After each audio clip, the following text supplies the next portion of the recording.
এই রাজবাড়ি সেই সময় তৈরি হয়েছিল যখন কলকাতা শহর হিসেবে তৈরি হয়ে ওঠেনি। এই রাজবাড়ি গঙ্গার ওপার থেকে দাঁড়িয়ে দেখেছে এপারে ব্রিটিশদের আগমন, দেখেছে গঙ্গার ওপারে লন্ডনের আদলে একটি শহর তৈরি হতে। এই বাড়ি দেখেছে সাত সমুদ্র ১৩ নদী পার থেকে আসা গোরাদের শহর গিলে খাওয়ার দৃশ্য। এই বাড়ি দেখেছে তার আসল কারিগর ওলন্দাজদের হাত থেকে মালিকানা বদল হতে, দেখেছে দখলদারদের মালিক হয়ে উঠতে।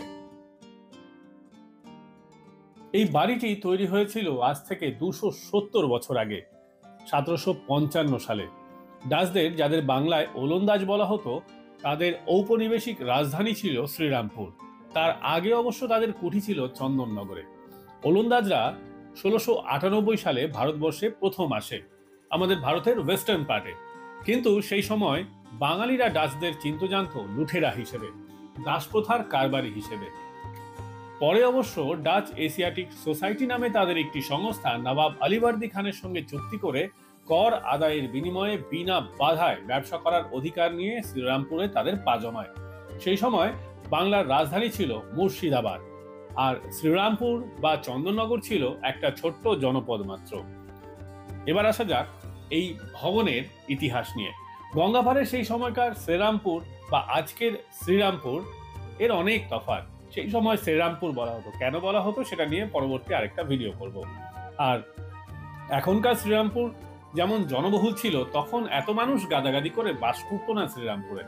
এবং এই শ্রীরামপুর শহরকে তৈরি করার কারিগর ছিলেন তৎকালীন ডাচ গভর্নর জেনারেল ওলে by.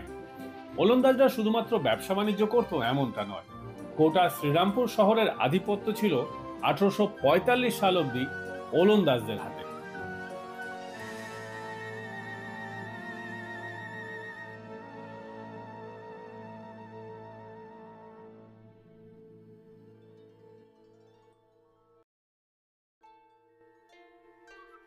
East India company British রাজের অধীনে ভারতের বিভিন্ন অঞ্চল শাসন করেছে। শুধু ভারতই নয়, আফগানিস্তান, পাকিস্তান, বর্তমান বার্মা, বাংলাদেশ, এইসব অঞ্চলও ব্রিটিশরা শাসন করত। সেই সময় ইস্ট ইন্ডিয়া কোম্পানি যেভাবে ব্রিটিশ ক্রাউনের অধীনে শাসন করত, একইভাবে ড্যানিশ ক্রাউনের অধীনে ড্যানিশ এশিয়াটিক সোসাইটি এই অঞ্চলে, অর্থাৎ আজকে শ্রীরামপুর এবং চন্দননগরে শাসন করত। ওলন্দাজ রাজত্বের সব থেকে বড় শহরের মধ্যে অন্যতম ছিল এই শ্রীরামপুর। ১৭৭৬ সাল থেকে ১৮০৫ সাল অবধি ওলেবাই এই অঞ্চলের শাসনকর্তা ছিলেন। তার সময় শ্রীরামপুর শহরে নানান স্থাপত্য তৈরি হয়। ১৭৫৫ সালের ১৫ই জুলাই বাংলার তৎকালীন নবাব আলীবর্দী খাঁয়ের কাছ থেকে ড্যানিশ বণিকরা শ্রীরামপুরে কুঠি নির্মাণ এবং বাণিজ্য করার ফরমান পায়। বাংলায় ড্যানিশদের প্রথম বাণিজ্য কুঠি ছিল চন্দননগর। চন্দননগরের গন্দলপাড়া থেকে সরে আসার প্রধান কারণ ছিল ইংরেজ এবং ফরাসিদের দ্বন্দ্বের মাঝে পড়ে ব্যবসার বিস্তর ক্ষয়ক্ষতি হচ্ছিল ওলন্দাজদের।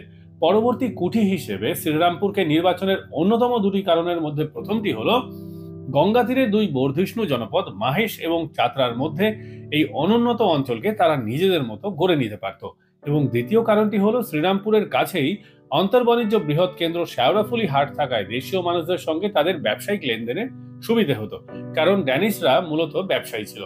এখান থেকে কাপাস, তুলো এবং বিভিন্ন ধরনের মশলা এগুলি নিয়ে তারা ইউরোপের বিভিন্ন জায়গায় ব্যবসা বাণিজ্য করত। ১৭৫৫ সাল থেকে ১৮৪৫ সাল অবধি যতদিন এই অঞ্চলে ড্যানিশ প্রশাসন ছিল, ততদিন এই ড্যানিশ গভর্নমেন্ট বিল্ডিং থেকেই রাজপাট চালাতো ডাচেরা।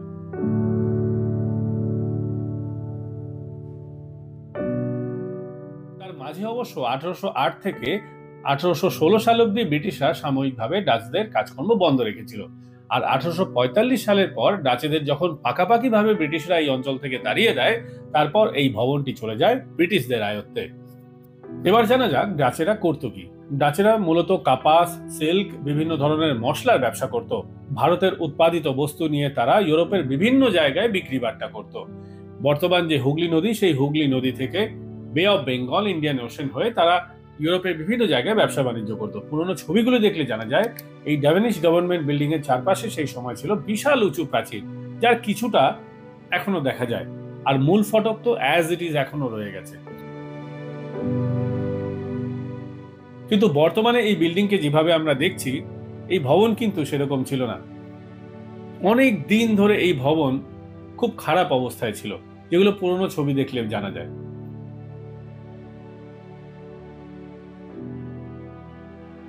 যেমনটা এই ছবি। তারপর 2008 সালে Paschimbanga heritage commission national museum of ডেনমার্কের সঙ্গে একটি মৌ চুক্তি স্বাক্ষর করে, যার মাধ্যমে এই ভবনটির পুনরুদ্ধার করা হয়।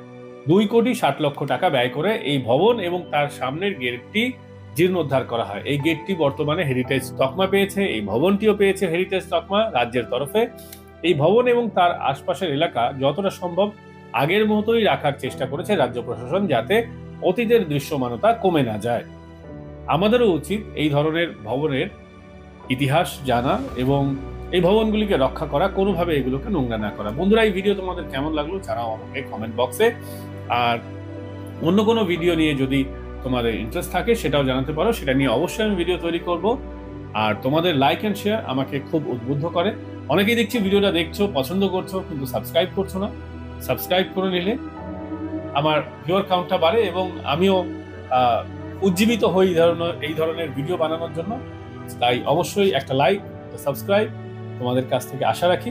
বন্ধুরা, দেখা হবে পরবর্তী পর্বে। ততদিন ভালো থাকো, সুস্থ থাকো এবং শ্রীরামপুর শহরের অন্যান্য ভবন নিয়ে আরো বেশ কয়েকটা ভিডিও তৈরি করার আমি চেষ্টা করছি। তো সেগুলো আশা করি তোমরা দেখবে। ভালো থেকো, সুস্থ থেকো।